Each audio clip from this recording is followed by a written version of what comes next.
स्वागत है आपका हमारे YouTube चैनल एग्जाम लूप में। और इस वीडियो लेक्चर में हम लोग डिस्कस करने वाले हैं फिजिक्स। तो ये फिजिक्स का फर्स्ट वीडियो है। तो चलिए आज का वीडियो स्टार्ट करते हैं।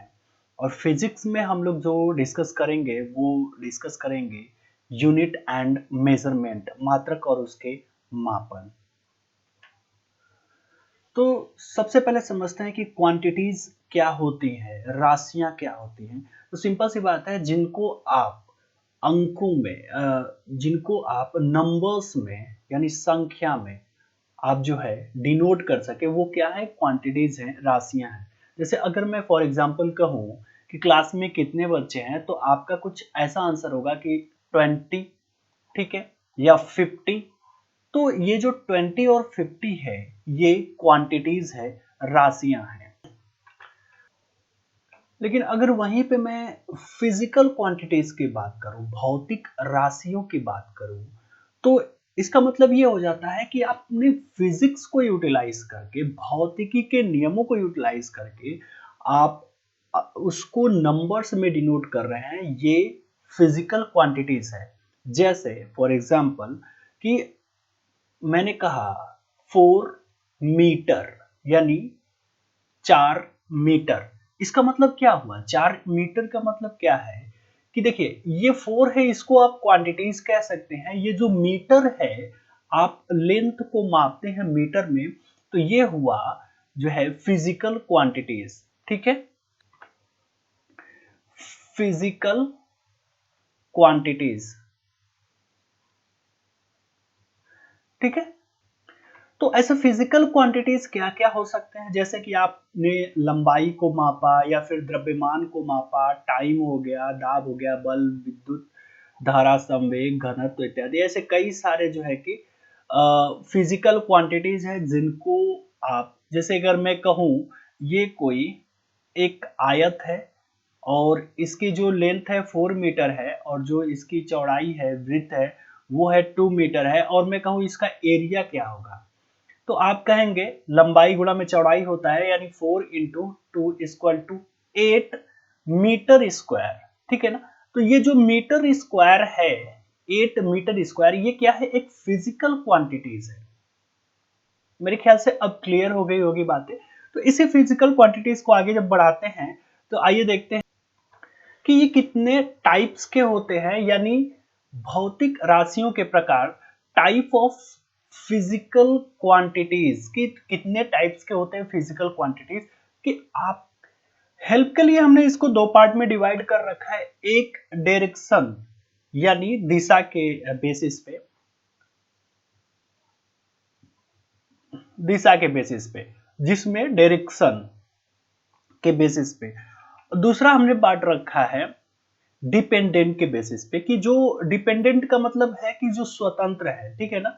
जो स्वतंत्र है, या फिर किसी के ऊपर डिपेंडेंट है। ठीक है ना?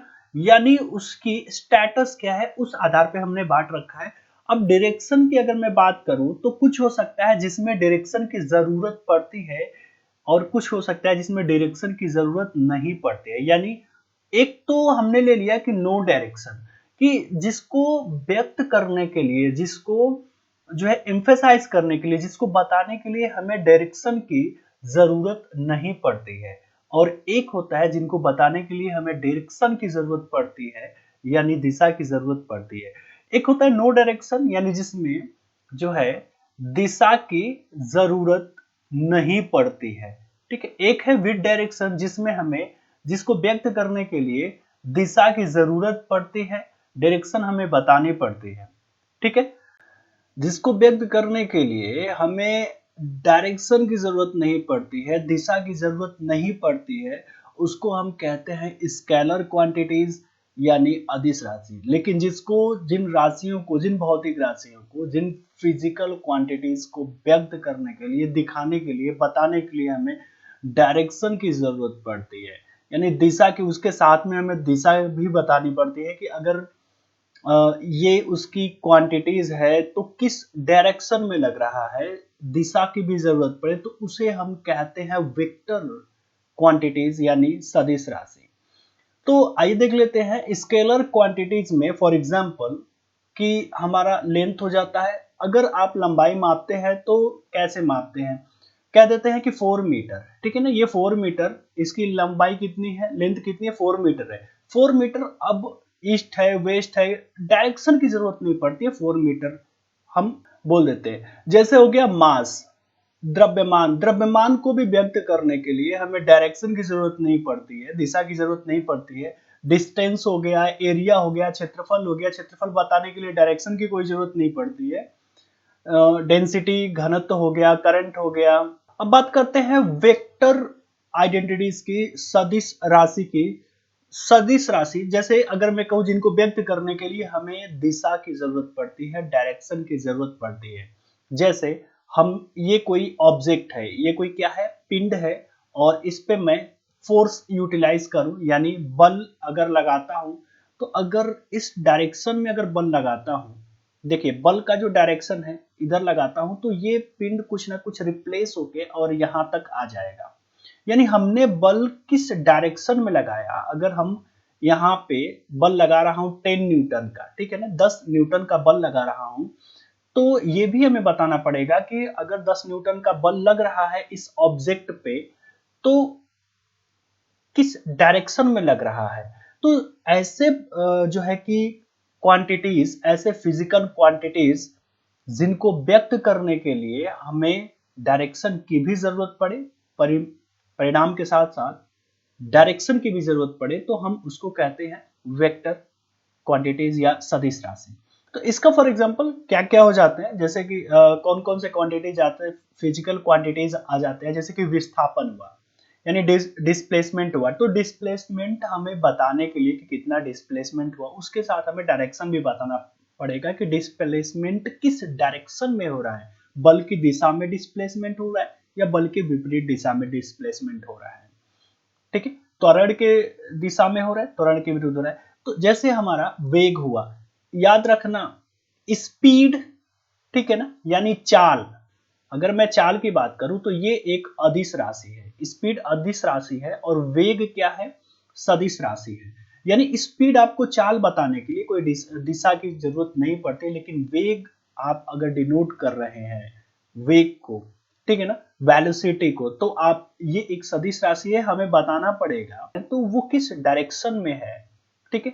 त्वरण हुआ, संवेग, आवेग, भार, बल। देखिए भार और मास, जो मास, मास का मतलब द्रव्यमान, द्रव्यमान एक अदिश राशि है, भार, वेट जो है एक सदिश राशि है।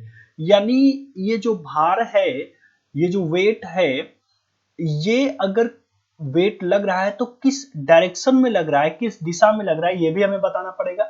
जैसे अगर मैं लेता हूं वेट, किसी ऑब्जेक्ट का वेट हमें निकालना है, तो मैं क्या करूंगा, उसका मास कितना है और उसमें गुरुत्वीय त्वरण का मल्टीप्लाई करूंगा, जी का मल्टीप्लाई कर दूंगा।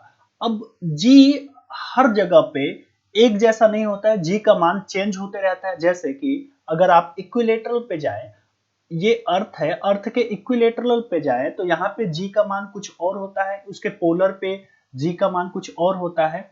तो अगर आप अलग अलग जगहों पे जाते हैं, अर्थ के अलग अलग जगहों पे, पृथ्वी के अलग अलग जगहों पे जाते हैं, तो आपका भार चेंज होगा। ये जो आपका W है, इसको हम कहते हैं हिंदी में भार, वेट। तो भार आपका चेंज होगा, लेकिन आपका द्रव्यमान जो होता है, मास जो होता है, वो चेंज नहीं होता है, मास बिल्कुल सेम होता है। जैसे अभी जी का मान अर्थ के लिए कुछ और होता है और मून के लिए कुछ और होता है।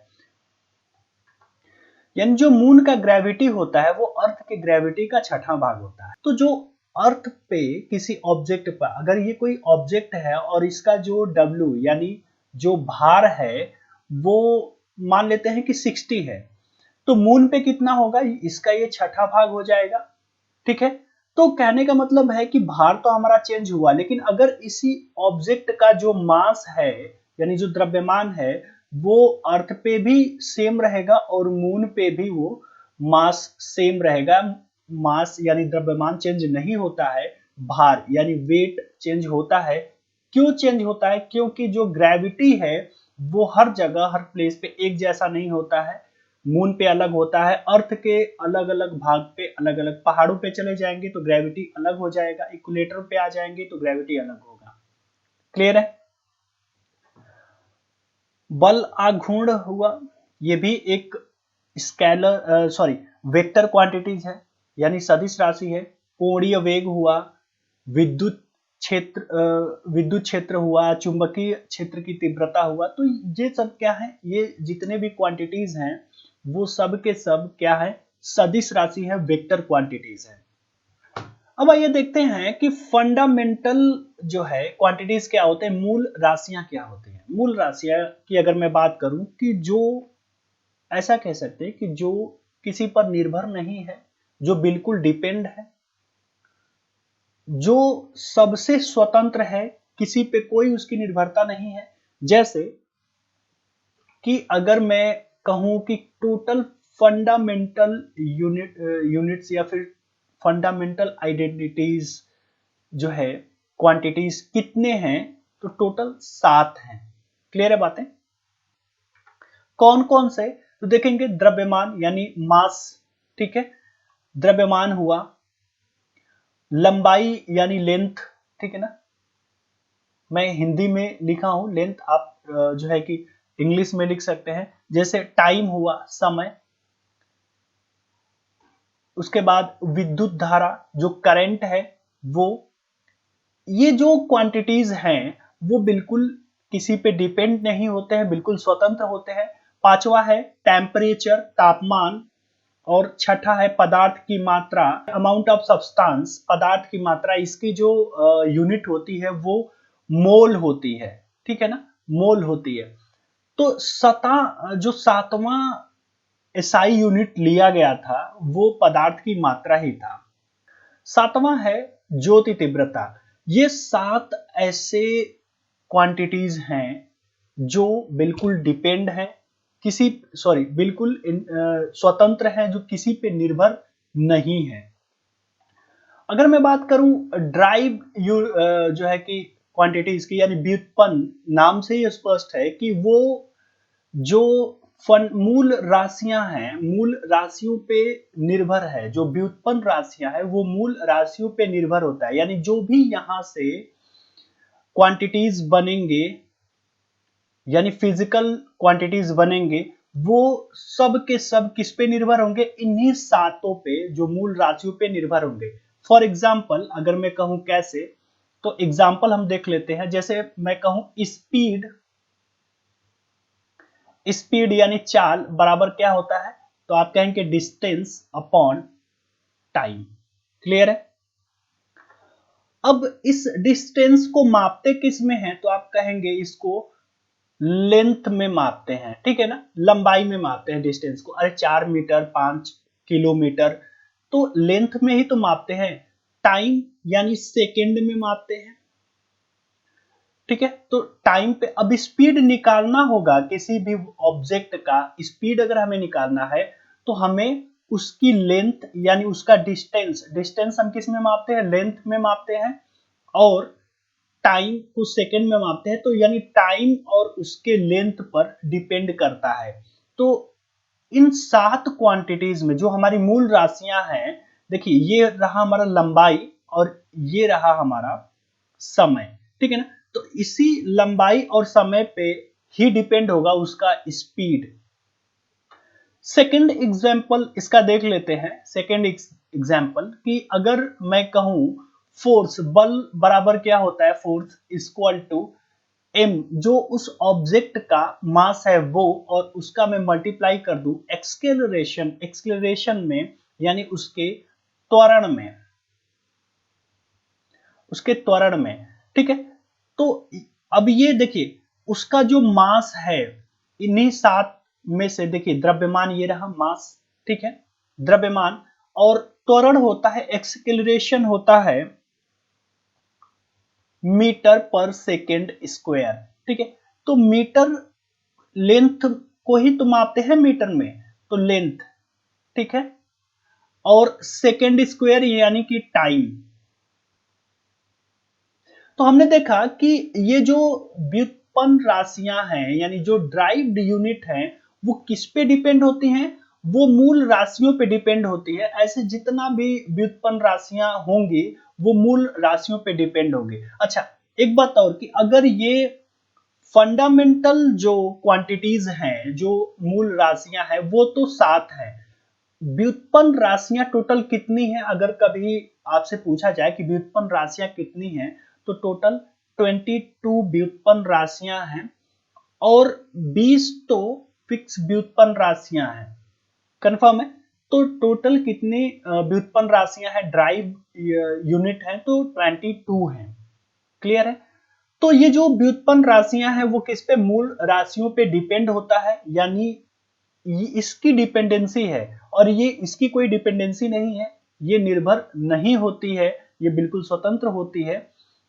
तो चलिए, तो यानी ये हम कह सकते हैं कि ये जो व्युत्पन्न राशियां हैं, ड्राइव जो यूनिट है, वो किस पे निर्भर होती हैं? जो ऐसे यूनिट, ऐसे फिजिकल क्वांटिटीज जो मूल राशियों पे निर्भर होती हैं, यानी कि फंडामेंटल जो क्वांटिटीज पे डिपेंड होती हैं। क्लियर हो गई बातें? हमने 2 एग्जाम्पल भी देखा था। नेक्स्ट चलते हैं। अब फिजिक्स के अंदर जो अगला बात करते हैं वो क्वांटिटीज पे बात करते हैं, और इस क्वांटिटीज को कंफ्यूज मत होना, इकाई भी कहते हैं। इकाई, ठीक है ना? इकाई या मात्रक। क्या होता है मात्रक? तो वो एक मानक वैल्यू होता है, एक मानक होता है जिसमें हम किसी भी भौतिक राशियों को, फिजिकल क्वांटिटीज को डिनोट करते हैं, एम्फेसाइज करते हैं, बताते हैं। तो ये जो इकाई है, ये जो मात्रक है, वो क्या है कि ऐसे एक वैल्यू होता है, एक ऐसा वैल्यू होता है जिसमें हम जो फिजिकल क्वांटिटीज हैं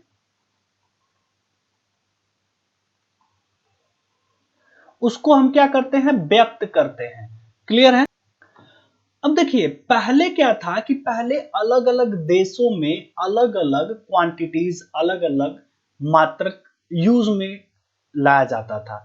जैसे अगर मैं बात करूं, बहुत पहले की बात कर रहा हूं, अगर मैं बात करूं फ्रांस में, तो फ्रांस में क्या लंबाई को, सॉरी, फ्रांस में जो द्रव्यमान को किस में मापा जा रहा था? मिलीग्राम में मापा जाता था।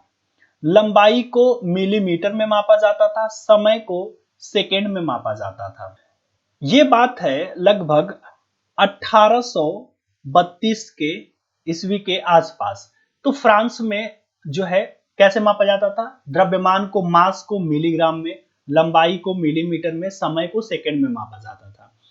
बाद में चल के 2 वैज्ञानिक हुए जिनका नाम था मैक्सवेल और लॉर्ड कैल्विन। इन लोगों ने क्या किया? इन लोगों ने द्रव्यमान को ग्राम में मापा, लंबाई को सेंटीमीटर में मापा, समय को सेकंड में मापा,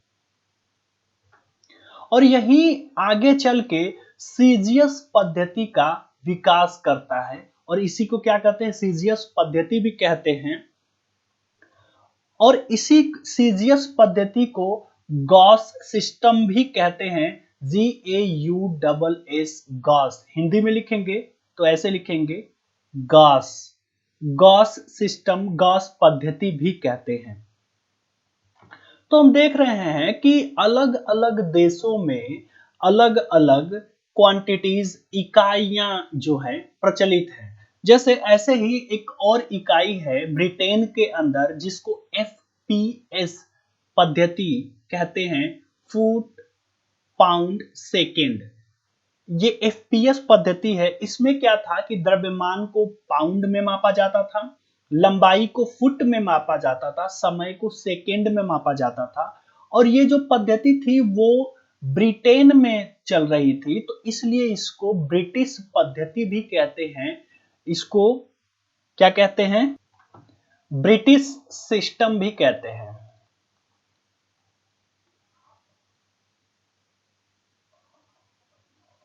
ठीक है? तो आप देख रहे हैं कि अलग अलग कंट्रीज में अलग अलग पद्धति चल रही है। अलग अलग सिस्टम चल रहे हैं।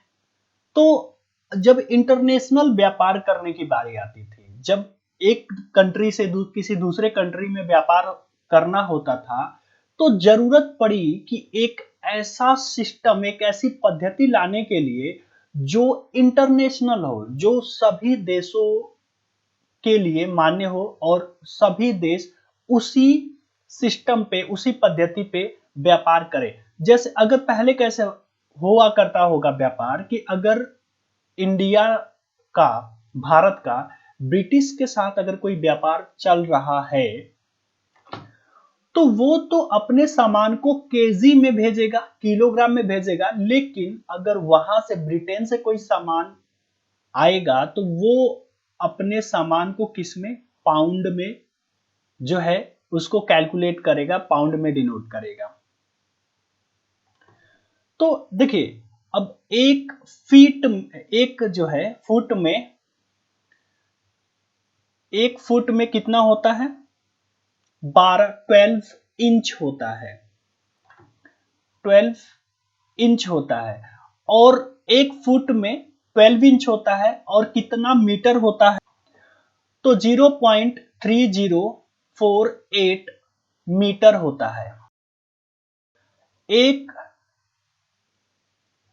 पाउंड में, एक पाउंड में कितना ग्राम होता है, तो 453.52 ग्राम होता है।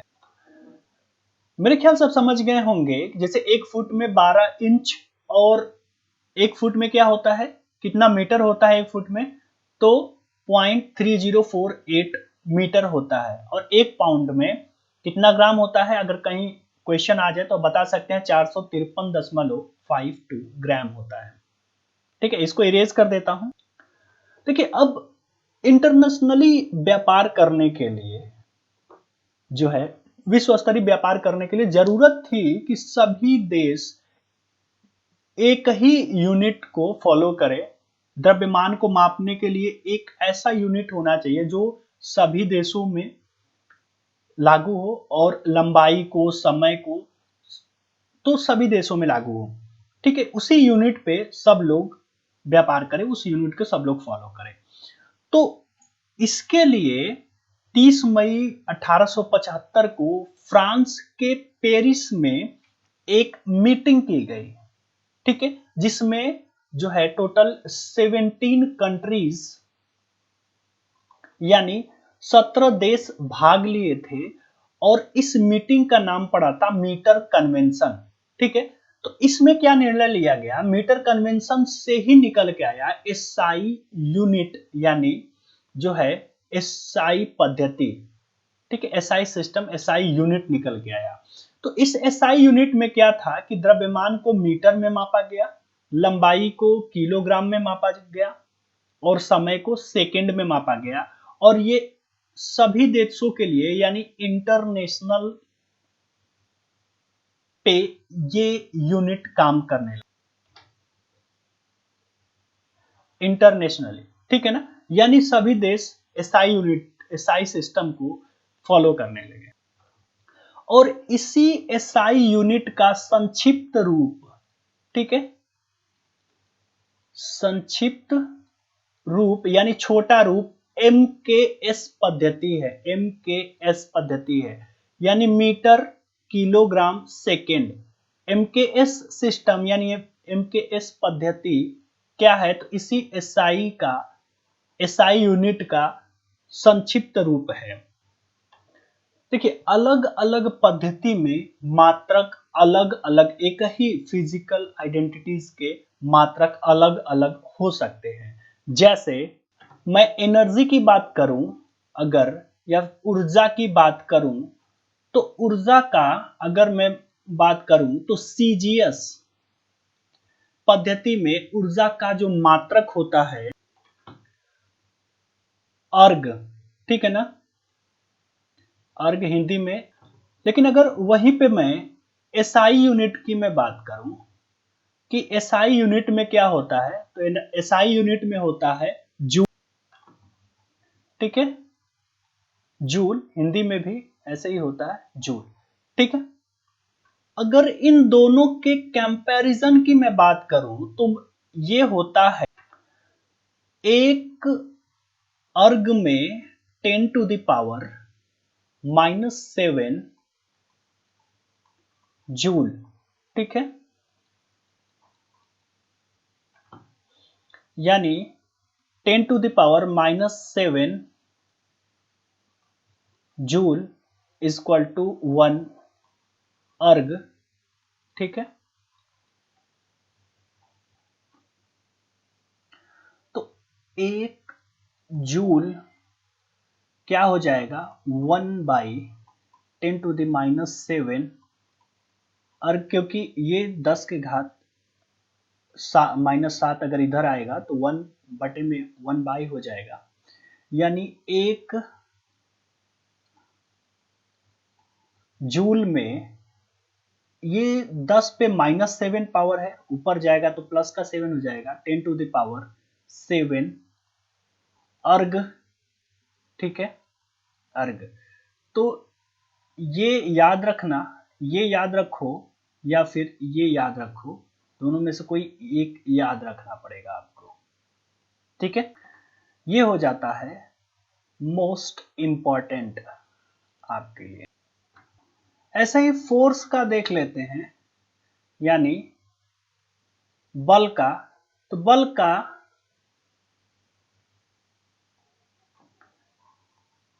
डाइन, ठीक है, हिंदी में भी होता है डाइन ही होता है।